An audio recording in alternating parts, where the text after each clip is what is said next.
आपको कैसे भी करके खुश रहना चाहिए और दिशाएं हिला दें तब तो बहुत अच्छी बात है। हाँ, वो जो आप रामलीला का रावण जैसे हंसता है वो ठीक नहीं है। बहुत सारे लोग जो है पार्क में सुबह हो करके ज़ोर ज़ोर से हंसते हैं, उनको देख करके आसपास वालों को तो हंसी आती, पर वो वैसे ही रहते हैं। ऐसे ही थोड़ी देर हो करके जब मुंह वापस लेके आते हैं ना, तो ऐसा लगता है जैसे कुछ हुआ ही नहीं, क्योंकि चेहरे पर वो मुस्कुराहट रहती नहीं। क्योंकि आप खुश हुए हैं तो वो महक आपके शरीर में और आपके चेहरे में, हाव भाव में महसूस हो कि मैं खुश हूँ। वो तो ऐसा लगता है कि एक क्रिया कर दी हो कि, जैसे आपने देखा होगा कि वो कुछ लोग जो मॉल वगैरह में या जो एयर होस्टेस वगैरह जानबूझ के वो मुस्कराते हैं, क्योंकि उनकी वाणिज्य मुस्कान होती है, वो कमर्शियल स्माइल है वो, कि उसके पैसे मिलते हैं तो वो मुस्कराए। उसके बाद वो बेचारे आपस में बात करते हैं, मुस्कराते मुस्कराते जो है परेशान हो गए हम लोग था, क्योंकि अंदर से तो मुस्करा नहीं रहे। नाटक वाले भी हंसते हैं ना। लेकिन एक मजे की बात है जो मैं आपको कहना चाहता हूँ, वो ये है कि नकली भी हंसोगे तो भी असली प्रभाव आएगा, ये बात ध्यान रख लेना। क्योंकि आपका अवचेतन इस बात को नहीं मानता कि आप असली हंस रहे हो या नकली हंस रहे हो। नकली गुस्सा भी करोगे तो भी असर अंदर आ जाएगा, और अगर नकली डरोगे भी सही तो असली में डर के प्रभाव आ जाएंगे। तो खुश रहने की तो, और मज़े की बात यह है कि बिना बात के खुश रहना आ गया तब तो आप सच में खुश रहना सीख गए। जब बिना बात के दुखी हो सकते तो बिना बात के खुश भी रहिए। तो प्राणायाम एक बहुत बड़ी शक्ति है जो आपको जीवनी शक्ति देती है। पंचकोश की शुद्धि में दूसरे नंबर पर प्राणायाम आता है, और तीसरे नंबर पर आता है मन। मन को अगर आप शुद्ध करना चाहते हो तो मस्तिष्क में ज़्यादा बोझ और तनाव लेकर नहीं जीना चाहिए। वही लंबी जिंदगी जीते हैं जिन लोगों की पंचकोशों की शुद्धि ठीक रहती है, जो अपनी पंचकोशों की शुद्धि करने के लिए लगे रहते हैं। तनाव कम करें, क्योंकि तनाव में रहने वाले जो है ना, जो लोग होते हैं उनका जो स्ट्रेस हार्मोन्स होते हैं वो बढ़ने लग जाते हैं, और जो हमारा सेरिब्रम होता है उस पर असर आने लग जाता है। सोचने समझने की जो शक्ति है वो कम होने लगती है। मेडिकल साइंस के हिसाब से अगर आप देखें तो तनाव, टेंशन और स्ट्रेस जो है 70% बीमारियों को पैदा करने का कारण बनता है।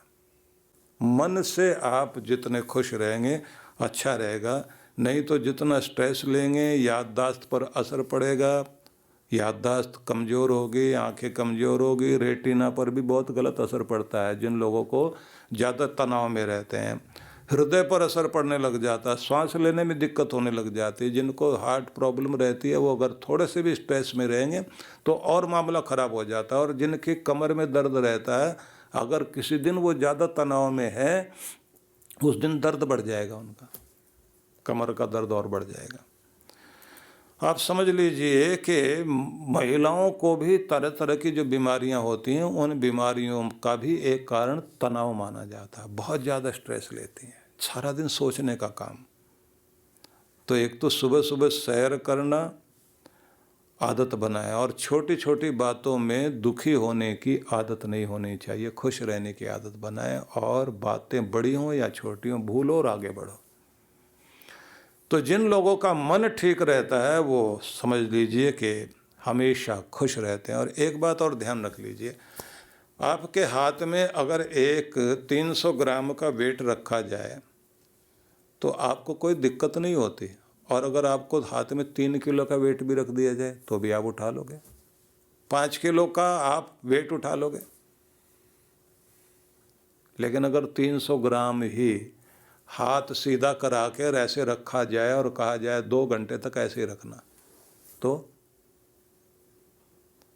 2 घंटे तक आपके हाथ में 300 ग्राम का वेट रखा हुआ और आपने हाथ ऐसे किया हुआ, तो आपकी हालत ख़राब हो जाएगी। हाथ ऐसे ऐसे करते करते हालत ख़राब हो जाएगी। क्यों बता रहा हूँ मैं आपको? इसलिए बताना चाह रहा हूँ कि तनाव थोड़ा सा भी है। आपको 3 किलोग्राम का तनाव नहीं मैं बता रहा हूँ, 300 ग्राम का बता रहा हूँ। 300 ग्राम का तनाव भी अगर लगातार आपकी ज़िंदगी में बन गया तो आपको तोड़ के रख देगा।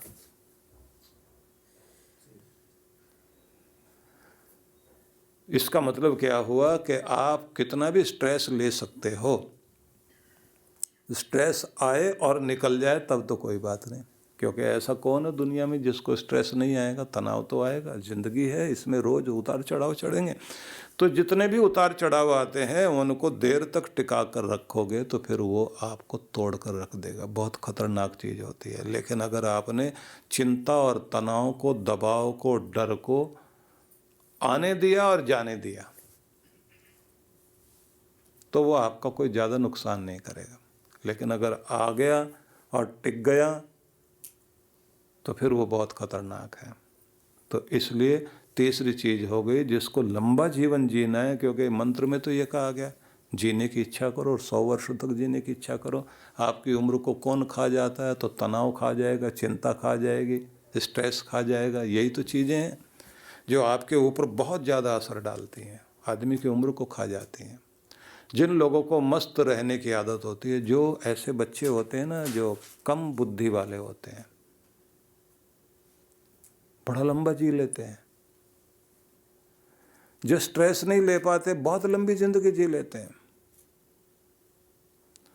लेकिन जिन लोगों को बात बात पे तनाव लेने की आदत होती है तो उन लोगों की ज़िंदगी बहुत छोटी ज़िंदगी रह जाती है। इसलिए अच्छा यही, नहीं तो फिर दवाइयों के सहारे ज़िंदगी कटेगी, अधूरी ज़िंदगी रहेगी। अगली बात आती है कि व्यक्ति को बौद्धिक रूप से विकास करते रहना चाहिए, बुद्धि की शुद्धि करनी चाहिए। जितना अच्छा पढ़ेंगे, अच्छा जानेंगे, अच्छी जानकारी रखेंगे। जानकारी जो है वो दुनिया की सबसे बड़ी शक्ति है। ज्ञान से बढ़कर कोई शक्ति दुनिया में नहीं मानी जाती। तो बौद्धिक क्षमता जिसकी अधिक होती है तो वो व्यक्ति समस्याओं का समाधान करने में सफल होता है। और आखिरी चीज़ है, पांचवी चीज़ मानी जाती है, व्यक्ति को आत्मिक शक्ति को बढ़ाना चाहिए। आत्मिक शक्ति वाले लोग ही होते हैं जो दुनिया में बहुत बड़े बड़े काम करके जाते हैं। बड़े बड़े चमत्कार करने वाले लोगों के पास में आत्मिक शक्ति उनकी बहुत ही प्रबल रहती है। तो अच्छी नींद लेना, पानी की मात्रा अच्छी लें, व्यायाम वगैरह करें, हंसें बोलें, हल्का भोजन, मस्तिष्क को भी हल्का रखें, प्राणायाम वगैरह जरूर करें, प्रेमपूर्ण व्यवहार, संतुलित जीवन जीना, मुस्कुराहट के साथ जीना। ये सारी चीज़ें वो हैं जो आपको ये बताती हैं कि आपको एक लंबी और अच्छी ज़िंदगी के लिए ये सब करना चाहिए। तो इसको पहला संदेश हो गया, भगवान का आदेश है, इस मंत्र का संदेश है, इस उपनिषद का संदेश है कि 100 वर्षों तक जिंदगी जीने की कामना करें। एक बात आपको और मैं बताना चाहता हूँ। देखिए, जो लोग ये सारी चीज़ें करते हैं और उसके बाद भी अगर अपने भोजन में केमिकल्स वगैरह का प्रयोग ज़्यादा करते हैं या उनकी सब्जियां और फल वगैरह जो है उनमें केमिकल की मात्रा अधिक है, रसायन है, तो आप स्वस्थ व्यक्ति भी शरीर में दमा, कैंसर, एलर्जी जैसी बीमारियां आती हैं। और जिनके आसपास का वातावरण जो है वो प्रदूषित है, उससे भी हमें बीमारियां बहुत मिलती हैं। आज के समय में जो लोग शाकाहारी लोग हैं, ठीक ठाक जिंदगी जी रहे हैं, तो भी उनको भी समस्या हो जाती है। कारण क्या है? जितने तरह के गेहूं और सब्जियां उगाने में केमिकल्स के प्रयोग हो रहे हैं वो बड़े खतरनाक हो रहे हैं। इसलिए अब एक पुराने तरह की ऋषि खेती करने के लिए लोग जो है फिर से तत्पर हो रहे हैं और हमें उस तरफ जाना भी चाहिए। लेकिन विषय न बदल जाए, फिर मैं आपको वहीं लेकर चलता हूँ। ये कहा गया है कि इस दुनिया में आप हो तो कर्म करने के लिए ही हो, तो कर्मशील बनकर जीने की कामना करो। भगवान ने इसको कर्म प्रधान नहीं बनाया जगत को। कर्म प्रधान विश्व रचि राखा जो कहा गया ना, वो यही है कि भगवान ने जो है इस दुनिया को कर्म प्रधान बनाया है। इसको कहते हैं कर्म क्षेत्र। और हम सबको कहा जाता है कर्मशील क्रतु। इसलिए आगे एक मंत्र आएगा, क्रतो स्मर, क्लिबे स्मर, कृतगम स्मर। हे क्रतु, हे कर्मशील, कर्तव्य को याद कर।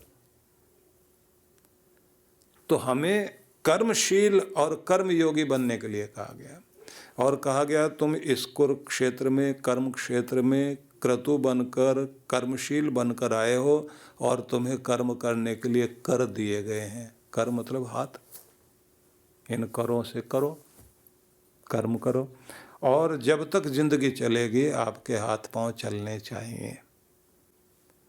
तो सेवा करो, कराओ नहीं, देकर खुश हो, लेकर नहीं।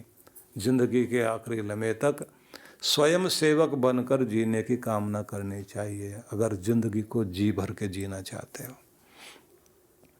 और अगर आप दूसरों के मातहत होकर जिंदगी जीना चाहते हो, दूसरों पर आश्रित होकर जिंदगी जीना चाहते हो, तो जिंदगी उधार की जिंदगी है, दुख वाली जिंदगी है, उसमें परेशानियां बनी रहेगी। कितने सारे लोग हैं आलसी लोग, और वो यही सोचते हैं कि बस जिंदगी का तो आनंद यही है, हम बैठे बैठे बटन दबाएं, घंटी बजाएं और दूसरा आदमी आए पानी का गिलास लेकर सामने खड़ा रहे। अभी तो मल्टीनेशनल कंपनीज जो भारत में भी काम कर रही है और दुनिया भर के देशों में काम कर रही है, तो वहाँ पर बहुत सारे स्टाफ को तो कम कर दिया गया। जो ऑफिसर है वही अपना पियोन का काम भी वही कर रहा है, अपने जो कलर का काम भी खुद कर रहा है, ऑफिसर वाला काम भी खुद कर रहा है। यहाँ तक कि गाड़ी आई, माल उसमें से उतरना है तो मशीनें काम करती हैं, वो खुद ही जा करके अपनी चीज़ें करता है। क्योंकि कंपनी वाले ये कहते हैं एक ही आदमी की तनख्वाह 1.5 गुनी कर दीजिए। ये ध्यान रख लीजिए कि ज़िंदगी आराम चाहिए, आनंद भी चाहिए, सुख भी चाहिए, सुकून भी चाहिए, लेकिन वो मिलता कैसे है? कर्म से आराम, आराम से कर्म। मतलब आप बिस्तर पर लेटे ही रहो, 24 घंटे आपको बिस्तर पर लिटाए रखा जाए तो आपको थोड़ी देर तो आराम लगेगा, 4 घंटे, 8 घंटे, 10 घंटे आराम लग जाएगा, लेकिन उसके बाद वही आराम हराम बन जाएगा, वही दुख देगा। जिंदगी चलती है थोड़ा आराम थोड़ा कर्म, इसी से आनंद आता है। कर्म से आनंद आया, आनंद से फिर कर्म की तरफ लगे, ऊर्जा से गति, गति से ऊर्जा। जिन लोगों को बहुत एसी वाले रूम में गद्दों के बीच में लेटे रहने की बहुत अच्छी आदत पड़ गई और हिलते डुलते नहीं हैं, तो थोड़े दिनों के बाद उन्हें लगता है कि एसी भी ढंग से काम नहीं कर रहा, दूसरा पावरफुल एसी लेकर आओ, ये 1.5 टन का है तो 2 का लेकर के आओ। उनको थोड़ी थोड़ी देर में सर्दी लगने लग जाती है। अनुकूलता के लिए और इतना आराम वाली चीज़ होनी चाहिए, कोई उससे भी ज़्यादा आराम वाली होनी चाहिए। और एक लोग वे भी हैं कि जिनको जैसा वातावरण मिल गया उसमें आनंद के साथ रह लेते हैं। अपने को ज़्यादा आराम पसंद बनाओगे तो और शरीर बेकार होता जाएगा। रफ टफ ज़िंदगी बनाइए, कर्मशील बन करके रहिए, आनंद मनाते हुए ज़िंदगी को जिए। जब तक आप हैं दुनिया भर में, अपने किसी का भी बोझ उठाने के लायक तो बन जाओ, लेकिन अपना बोझ दूसरों पर देने की कोशिश मत करिए। जब तक आप आनंद से जीना चाहते हैं तो कर्मशील बन कर के ही आनंदित हो सकते हैं। और ये भी ध्यान रख लीजिए कि आपकी खुशी दूसरों पर डिपेंड ना करे, आपकी रोजी रोटी दूसरों पर डिपेंड ना करे। आपकी सारी की सारी चीज़ें दूसरों पर अगर डिपेंड करते हैं तो फिर आप हमेशा गुलामी की स्थिति में रहेंगे। कोई दूसरा व्यक्ति नहीं आया तो अधूरी जिंदगी। इसलिए आगे जो एक बात और कही गई है, कुर्वन् एव इह कर्माणि जिजीविषेत शतम समा एवं त्वयि नान्यथेतो अस्ति न कर्म लिप्यते नरे। और कोई मार्ग है ही नहीं, कर्मशील बन करके ही तुम अपनी किस्मत को ठीक कर सकते हो, भविष्य को ठीक कर सकते हो। तो हमारा जो ये हाथ है ना, हाथ में है भाग्य, लकीरें हैं, लेकिन इससे आगे उंगलियां, तो भाग्य बाद में और उंगलियां जिनसे कर्म करते हैं वो पहले। तो क्यों बताना चाहता हूं मैं ये कि भाग्य ने अगर कुछ दिया है तो कर्म ने जो है उसका मुकाबला करके चीज़ों को ठीक कर लिया। किसी समय में लंदन में इतना भयंकर कोहरा होता था कि वहाँ निकलना मुश्किल होता था। अब उन लोगों ने, सभी ने, पूरे दुनिया भर में ये बात हुई है कि हवाई जहाज भी उतारते हैं तो कोहरे के अंदर भी उतार लेते हैं। उनके जो है यंत्र लगे हुए हैं, ऐसे कोहरे के अंदर भी आप जो है देख सकते हैं। निवेदन यही है कि मनुष्य ने कर्म करके दुर्भाग्य को जीता है। अगर आप अपने दुर्भाग्य को जीतना चाहते हैं तो अपनी बुद्धिपूर्वक कर्म करना शुरू कर दीजिए, आपका दुर्भाग्य बदल सकता है। अब वेदों का मंत्र सुनिए, जिसमें लिखा है, कृतम में दक्षिणे हस्ते जयो में सव्यायिता। दाएं हाथ में तुम मेहनत को, पुरुषार्थ को अपना। जयो में सव्याहिता, सफलता तो बाएं हाथ का खेल बन जाएगा।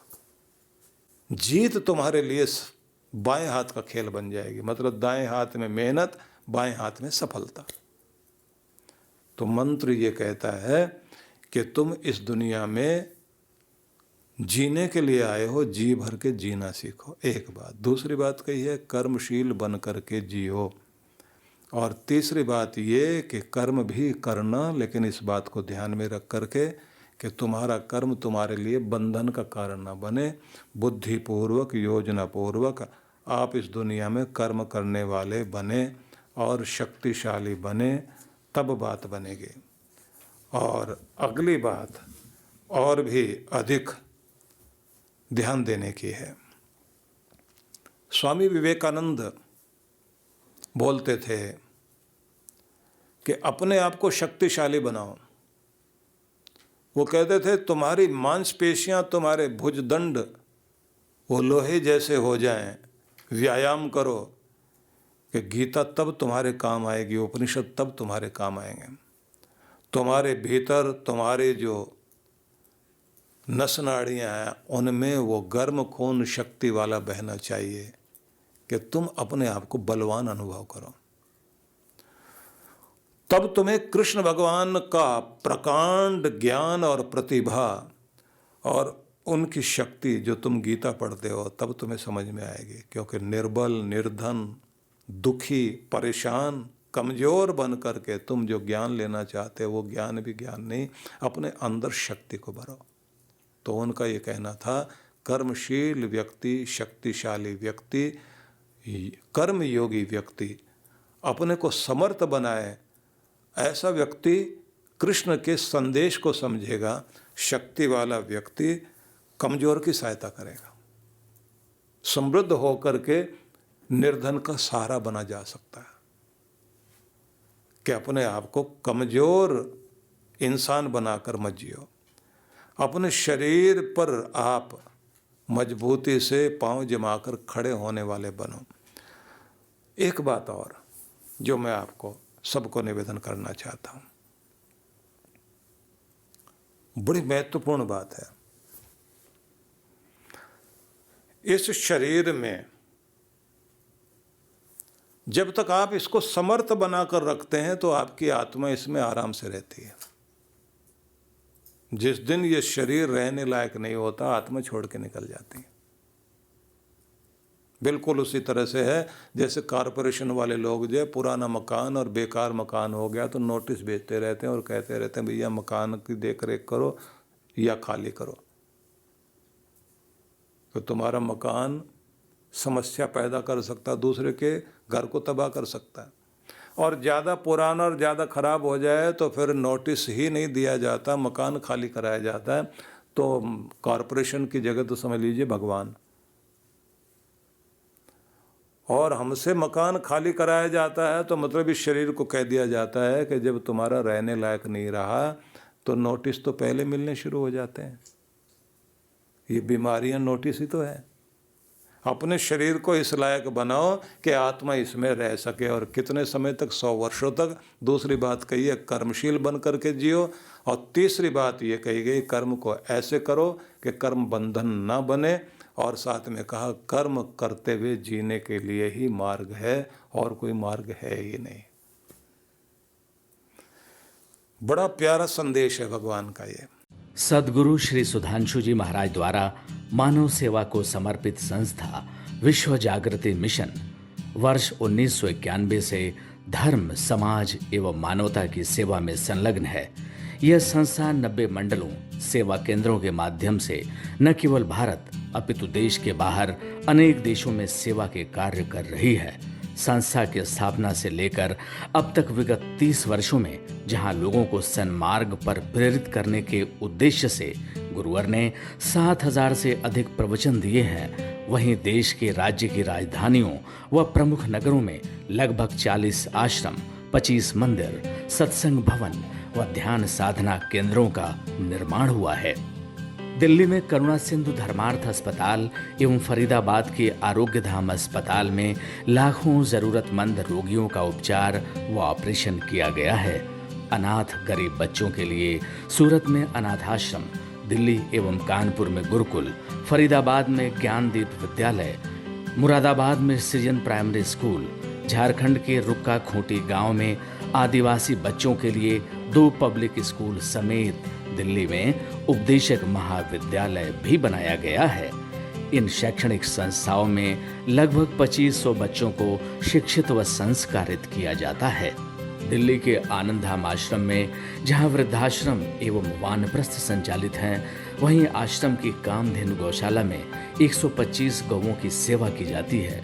कामधेनु गौशाला की तरह ही देश के प्रमुख नगरों में 7 अन्य गौशालाएं भी संचालित हैं। साथ ही पूजा पाठ, यज्ञ अनुष्ठान से लोगों में धार्मिक भावना जागृत की जाती है। ओम अग्नये सप्तजिह्वाय स्वाहा, ओम अग्नये हव्यवाहनाय स्वाहा, ओम अग्नये शोदनजाताय स्वाहा। गरीब जरूरतमंद महिलाओं को सक्षम बनाने के लिए जहां कई तरह के प्रशिक्षण दिए जाते हैं, वहीं गरीब कन्याओं के विवाह में सहयोग भी किया जाता है। प्राकृतिक आपदा जैसे कि बाढ़, भूकंप, तूफान आदि में जहां मिशन द्वारा प्रधानमंत्री राहत कोष में सहयोग किया जाता है, वहीं जैसे वर्तमान में चल रही महामारी कोरोना संकट काल में जरूरतमंदों को भोजन, राशन किट व सांसों के संकट से जूझ रहे जरूरतमंद मरीजों को देश विदेश से मंगाकर ऑक्सीजन कंसंट्रेटर बांटे गए। मानव सेवा को ईश्वर भक्ति मानते हुए सेवा परमो धर्म के भाव से विश्व जागृति मिशन के सेवा कार्य निरंतर जारी हैं। आइए मिशन के सेवा पथ पर बढ़ते कदमों में कदम से कदम मिलाकर चलें और मानवता की सेवा में दान सहयोग कर पुण्य के भागीदार बनें।